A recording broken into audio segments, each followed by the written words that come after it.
Hello my young friends, good morning. स्वागत है आप सबका मेरे चैनल में।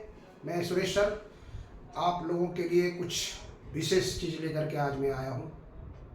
बच्चों, आप एग्जामिनेशन पास करोगे, एग्जामिनेशन पास करने के बाद नौकरी की तलाश में जाओगे। वहाँ पर भी जीके जीएस वगैरह पढ़ना पड़ता है, जिसकी तैयारी आपको अभी से ही कर देनी चाहिए।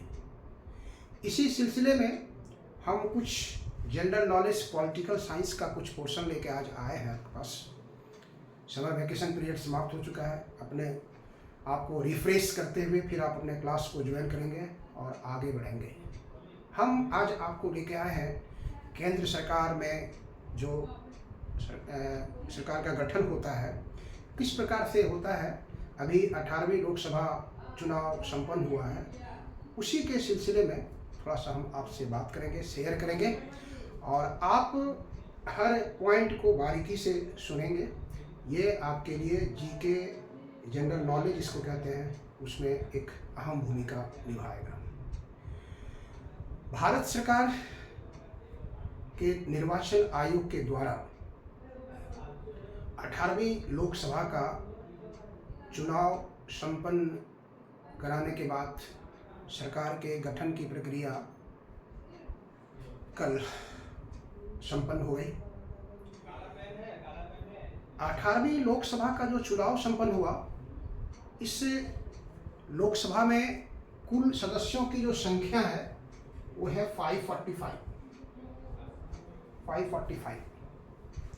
इसमें स्टेट से, राज्यों से, बिहार, झारखंड, यूपी, महाराष्ट्र, ऐसे राज्यों से जो लोकसभा के सदस्य चुन के आते हैं, उनकी सदस्य की संख्या है 530। यूनियन टेरिटोरीज, केंद्र शासित प्रदेश जो हैं, उनसे चुनकर आने वाले सदस्यों की संख्या है 13 और 2 सदस्यों की संख्या है एंग्लो इंडियन का, जो ये मिल करके आता है 545। भारत सरकार ने बाद में एक एक्ट के द्वारा लोकसभा में जो नॉमिनेटेड एंग्लो इंडियन मेंबर्स थे उनको समाप्त कर दिया गया और फिलहाल 18वीं लोकसभा की जो चुनाव संपन्न हुआ, वो चुनाव संपन्न हुआ 543। ये 530 प्लस 13, 530 प्लस 13, 543 पर चुनाव संपन्न हुआ। ये चुनाव 5 चरणों में संपन्न हुआ। ये चुनाव जो है 7 चरणों में ये चुनाव संपन्न हुआ। 19/4/2024 से शुरुआत हुई फर्स्ट फेज का इलेक्शन और 1 जून 2024 को संपन्न हुआ 7वां चरण। 4 जून को मतगणना संपन्न हुआ। 4 जून को मतगणना संपन्न हुआ। इस बार का जो चुनाव था, आप जानते हैं, चुनाव भारत में बहुदलीय सिस्टम के आधार पर हो रहा है। गठबंधन की 2 सरकार, मतलब कह सकते हैं कि 2 गठबंधन के अंतर्गत मेन रूप से ये चुनाव लड़ा गया। पहला था एनडीए में भाजपा और इसके अलायंस पार्टी थे Bhajpa, TDP, JDU, LS, LJP, Lojpa, ये सब मिल करके एक एनडीए गठबंधन का फॉर्मेशन हुआ था। और दूसरा था इंडिया, जिसमें कांग्रेस वगैरह पार्टियां मिल करके एक गठबंधन बनाया था। इसी दो गठबंधन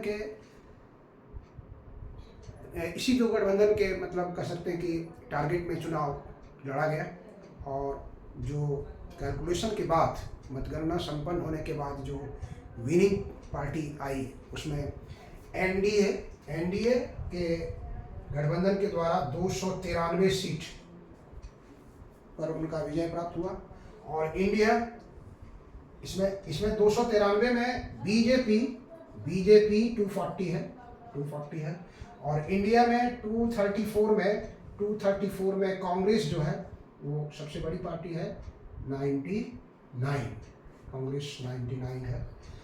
BJP first party, Congress second party और थर्ड पार्टी इसी में अलायंस में है समाजवादी पार्टी 37 सीट के आसपास जीत के आई है। तो ये तीसरी 3 बड़ी लार्जेस्ट पार्टियां हैं जो इस चुनाव में संपन्न हुआ। और अदर्स जो है वो 16 है, अगस्त जो है 16 है। इस सबको आप जोड़ देंगे तो आपको आ जाएगा 543 का ये रिजल्ट हुआ। सरकार बनाने के लिए 272 सरकार बनाने के लिए 272 सीट्स की ज़रूरत होती है। किसी भी पार्टी को 272 नहीं है, किसी भी पार्टी को 272 नहीं है। तो ऐसी स्थिति में सरकार का गठन किस प्रकार होता है, इसी प्रक्रिया पर हम आपसे अपना नॉलेज साझा करेंगे। ये आपके लिए जीके का काम करेगा।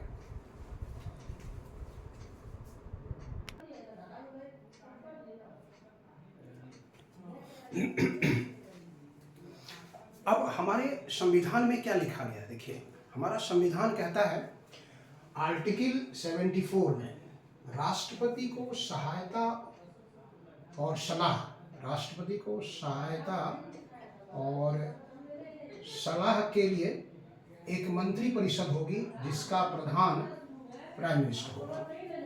ये हमारे संविधान के अनुच्छेद 74 में अंकित किया गया है।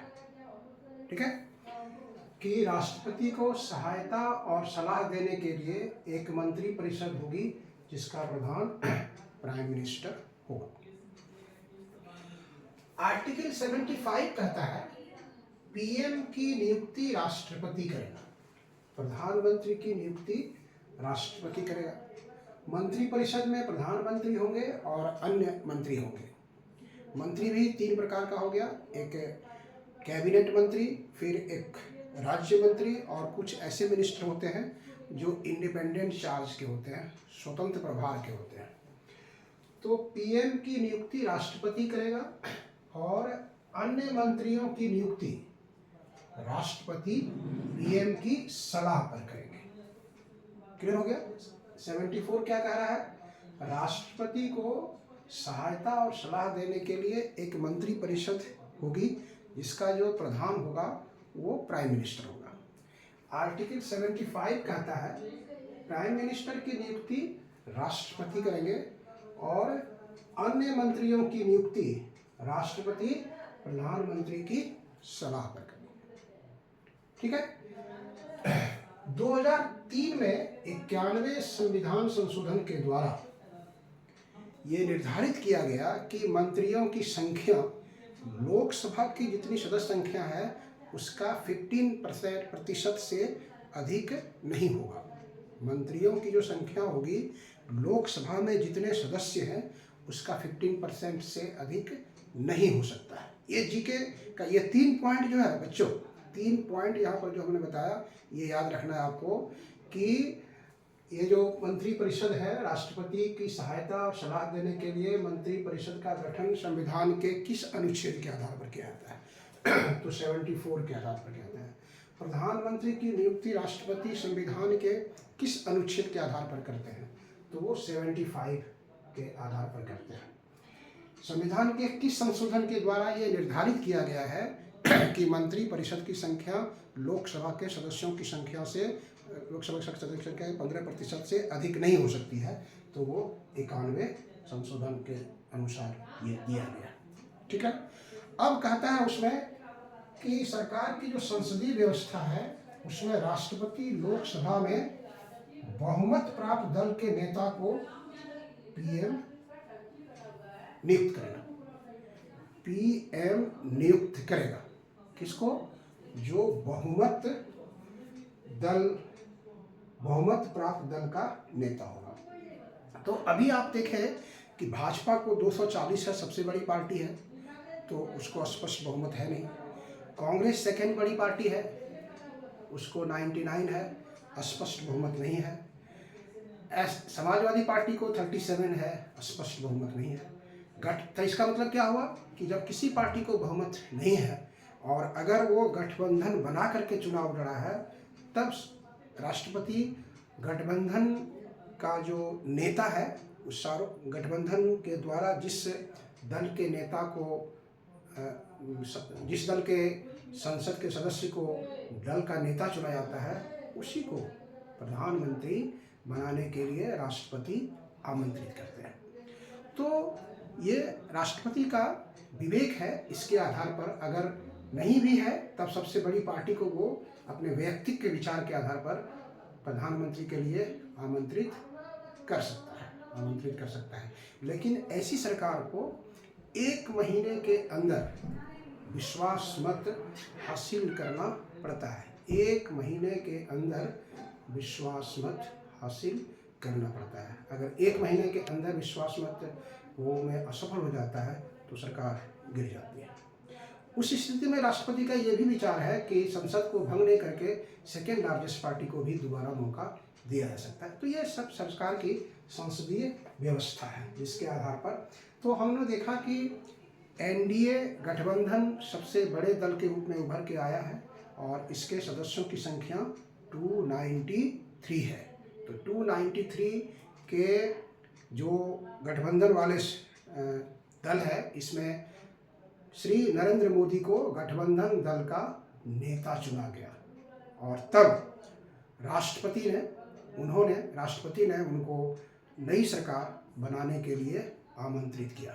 इसके पहले भी प्रधानमंत्री थे नरेंद्र मोदी ने मतगणना के संपन्न होने के बाद 5 जून को अपना त्यागपत्र राष्ट्रपति को सौंप दिया और फिर राष्ट्रपति को सौंपने के बाद नई सरकार गठन के लिए अपना सदस्यों की संख्या को प्रस्तुत किया कि हमारे पास इतने सदस्य हैं, 272 को हम फुलफिल करते हैं, उससे अधिक हैं, इसलिए हमको सरकार बनाने का आमंत्रण दिया जाए। और राष्ट्रपति ने उनको स्वीकार कर लिया और उसके आधार पर उनको सरकार बनाने के लिए आमंत्रित किया।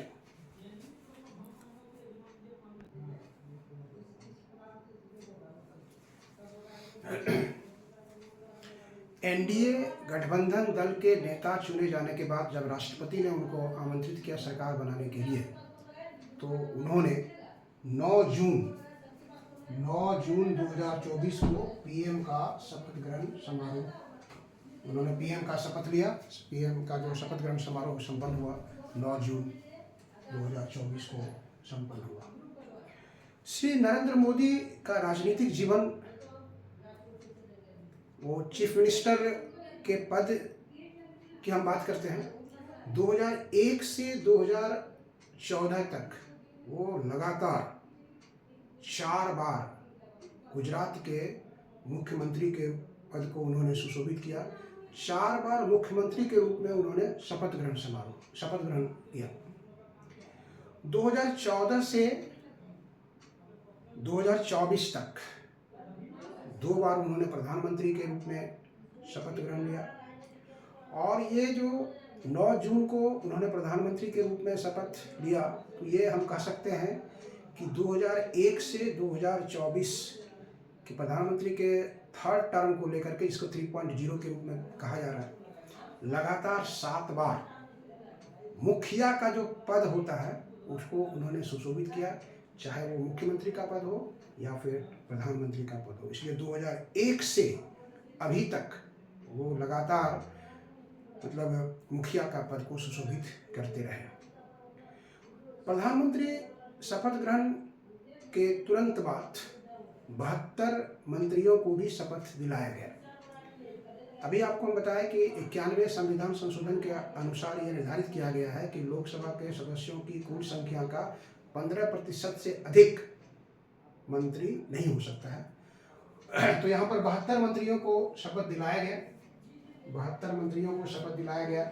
इसमें केंद्रीय मंत्री 31 थे, राज्य मंत्री स्टेट मिनिस्टर जो है वो 5 है और इंडिपेंडेंट चार्ज के जो मंत्री हैं, जिसको लोग स्वतंत्र प्रभार के मंत्री हैं, वो 36 है। तो 31 कैबिनेट मिनिस्टर, 5 स्टेट मिनिस्टर और 36 minister of independent charges, total 72। इस 72 में झारखंड से 2 को लिया गया है और बिहार से 8 को मंत्री बनाया गया है। झारखंड से 2 और बिहार से 8 मंत्री बनाया गया है। अब क्या कहता है कि प्रधानमंत्री क्या सिर्फ लोकसभा के ही सदस्य हो सकते हैं? नहीं, लोकसभा के सदस्य नहीं हो सकते हैं। एक दिया गया था कि प्रधानमंत्री जो है लोकसभा या राज्यसभा दोनों में से किसी का भी सदस्य होना चाहिए। प्रधानमंत्री को बिना किसी सदन का सदस्य हुए भी प्रधानमंत्री नियुक्त किया जा सकता है, लेकिन कंडीशन है कि 6 माह के अंदर उनको दोनों सदनों में से किसी एक सदन का सदस्य निर्वाचित होना पड़ेगा, तभी वो उस पद को कंटिन्यू कर सकते हैं। नहीं तो फिर उनकी प्रधानमंत्री का जो पद है वो समाप्त हो जाएगा, छोड़ देना पड़ेगा। सरकार की प्रक्रिया फिर नए ढंग से शुरुआत होगी। ठीक है, इसलिए बिना सदस्य जो था 6 माह के अंदर, राज्यसभा के जो मंत्री सदस्य प्रधानमंत्री बने गए थे उनका उदाहरण है, देख सकते हैं। इंदिरा गांधी, एच.डी. देवगौड़ा, मनमोहन सिंह, ये सभी के सभी राज्यसभा के सदस्य थे। इसलिए इस बार जो प्रधानमंत्री का शपथ ग्रहण हुआ है 9 तारीख को श्री नरेंद्र मोदी के नेतृत्व में, तो इसमें एनडीए गठबंधन दल के नेता हैं और इनका टर्म जो है शपथ ग्रहण के समारोह के बाद की जो पहली बैठक शुरू होती है उस दिन से 5 साल के लिए इनका पद कंटिन्यू रहेगा। इसके बीच में भी अलग अलग तरीके से सरकार का ये बदलना तय होता है। अगर स्पष्ट बहुमत 1 माह के भीतर अगर ये नहीं सुपीत कर पाएंगे तो फिर राष्ट्रपति अपने विवेक के आधार पर दूसरे बड़े गठबंधन दल को आमंत्रित कर सकती है। फिर अगर कोई समस्या होगी तो फिर मध्यावधि चुनाव हो सकता है। लेकिन अभी फिलहाल सरकार का गठन हुआ है और हम लोग जो है वो दुआ करेंगे कि सबका विकास सबका साथ। अब इस बार जो सरकार का गठन हुआ है उसमें विपक्ष पार्टी थोड़ा मजबूत है, इसलिए श्री नरेंद्र मोदी जी, हमको उम्मीद है कि सबका विकास सबका साथ को लेते हुए आगे बढ़ेंगे और देश को एक विकसित राष्ट्र के रूप में उभारित करेंगे। चलिए, कैसा लगा आपको मेरा वीडियो? अगर अच्छा लगे तो लाइक, सब्सक्राइब और शेयर करना नहीं भूलिए। चलिए, थैंक यू।